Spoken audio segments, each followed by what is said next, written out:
ጀመርኳል ያሳፍራችኋል መጸለይ ስትጀምሩ። አሁን ምግብ ላይም ቢሆን እኮ ለቅሶ ቤትም ይሁን ሰርግ ቤትም ይሁን አባታችሁን ሆይ ማለት ከቻላችሁ ማለት ስትጀምሩ ሌሎች በበጎ ሕሊና አይመለከቷቸውም። እንደ አሳፋሪ ነገር ያረጉታል። በተለይም ከዚህ ከ60ው ዘመን ወዲህ ያለው የጋሸበው የተቃውሞ ትውልድ በብዛት እንዲህ መንፈሳዊ ሕይወት ትርጉሞችን ስታከናውኑ ሲያይ ደስ አይለውም፣ ይከብደዋል። ተራቁተህ ስትሄድና አመለኛና ሱሰኛ ሆነህ ስትሄድ ግን ዘመናዊ ነህ። ሕሊናህ ናውዞ ሰካራም ሆነህ የምትወጣበትና የምትገባበት ሁሉ የጨላለመ ጠባይና ባህሪያት ካሉህ ይሄ ይስማማዋል። ለየት ማለት ስትጀምር እንደ እፍረት የሚቆጠርበት ሁኔታ። ዛሬ ብዙ በመናፍስት ተይዘው ወደዚህ ወደ እናንተ መጥተው መደባለቅ የማይፈልጉ ቱጃሮችና ሀብታሞች ለብቻ በድብቅ ይጠሩኛል።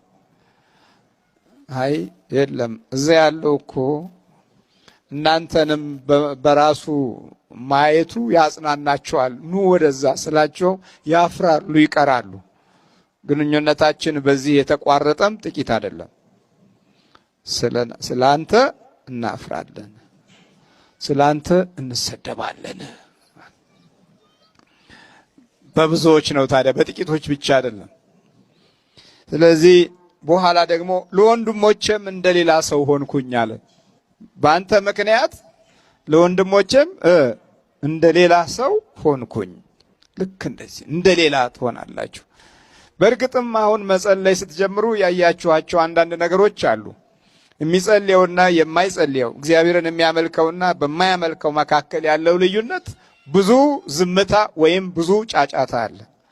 በሚያመልከው መካከል ብዙ ዝምታ፣ በማያመልከው መካከል ብዙ ጫጫታ በምሰሙበት ጊዜ ምንድነው ይላሉ፣ ይከፋቸዋል።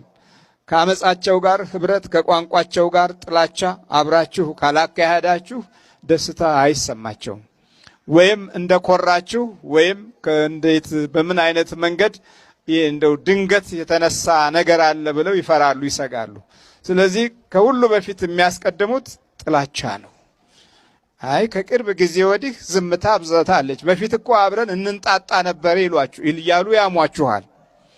ይሄ የእናንተ ዝምታ ግን የእግዚአብሔር መንፈሳዊ ኃይልን ያካተተ ስለነበረ በአጭር ጊዜ ውስጥ የተገነዘባችሁት መንፈሳዊ ግንዛቤ ከአመጻቸው ጋር ህብረት እንድትፈጥሩ ወይም ከወሬኞች ጋር የወሬ ጊዜ እንድታበጁ እግዚአብሔር አምላክ አይፈልግም። ከቃሉ